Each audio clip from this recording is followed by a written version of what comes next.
ونستعينه ونستغفره ونعوذ بالله من شرور أنفسنا أعوذ بالله من الشيطان الرجيم بسم الله الرحمن الرحيم أقول جاء الحق وزهق الباطل إن الباطل كان زهوقا صدق الله العظيم الحمد لله সমস্ত প্রশংসা আল্লাহ তাআলার জন্য যে আল্লাহ তাআলা আমাদেরকে জুমার দিনে জুমার নামাজ শেষ করে এমন এক মিছিলের মধ্যে এমন এক জায়গার মধ্যে আমাদেরকে শামিল করেছেন। এই জন্য আমরা অন্তর দিয়ে সকলেই আল্লাহ তাআলা জবান দিয়ে সকলেই শুকরিয়া আদায় করি, সকলে বলি আলহামদুলিল্লাহ। আমরা আসছি আমাদের সকলে একটা উদ্দেশ্য। কেমন উদ্দেশ্য? যে আমাদের শরীরের মধ্যে যদি কোনো কিছু হয়, জ্বর বা মাথা ব্যথা বা কোনো স্থান যদি কোনো কাটা যায়, তাহলে পুরো অঙ্গ প্রত্যঙ্গ আমাদের ব্যথা করে, করে নাই? অবশ্যই করে।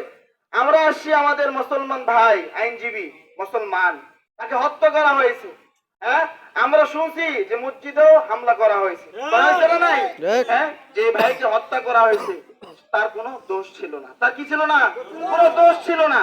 হ্যাঁ, যে মুসলমান ভাইকে হত্যা করা হয়েছে, এরকম ভাবে আমরা আর বসে থাকতে পারি না।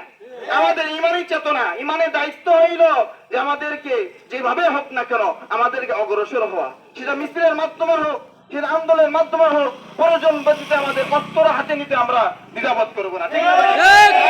যে উগ্র সন্ত্রাসীরা ইসকন, হ্যাঁ, এই ইসকন আমাদের বাংলাদেশে এমন ভাবে আছে, আমরা কিন্তু আমাদের মুসলমান কেউ প্রতিবাদ করে না। করে কি? করে না। অতএব আমরা 95% মুসলমান যদি একবার থুতু নিক্ষেপ করি, ওরা এই থুতুর মধ্যে ভাসে চলে যাবে। ঠিক আছে? অতএব এরা যেভাবে আছে এভাবে যদি থাকে ভালো, নাহলে আমাদের মুসলমান এখনো জাগ্রত আছে, জাগৃত আছে।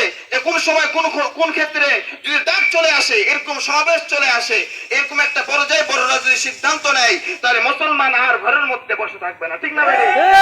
আমরা আহ্বান জানাই এই মজলিস থেকে, সমাবেশ থেকে, যে ভাই খুন হয়েছে, এরপরে যদি কোনো খুন হয়, যদি উগ্রবাদী যদি জেগে ওঠে, তাহলে আমাদের এই 95% মুসলমান অবশ্যই জেগে উঠবে। ঠিক না ভাই? আমরা এই মজলিস থেকে উদ্যোগ আহ্বান জানাই যেন পরিপূর্ণভাবে আমরা যেন এই বিচার, হ্যাঁ, মহামান্য যে যারা দায়িত্বে আছে তারা যেন পরিপূর্ণভাবে এই হক আদায় করে আল্লাহ তাআলা আমাদেরকে সকলকে বুঝা এবং মানার তৌফিক দান করুক। সকলে বলে আমিন। আসসালামু আলাইকুম ওয়া রাহমাতুল্লাহ।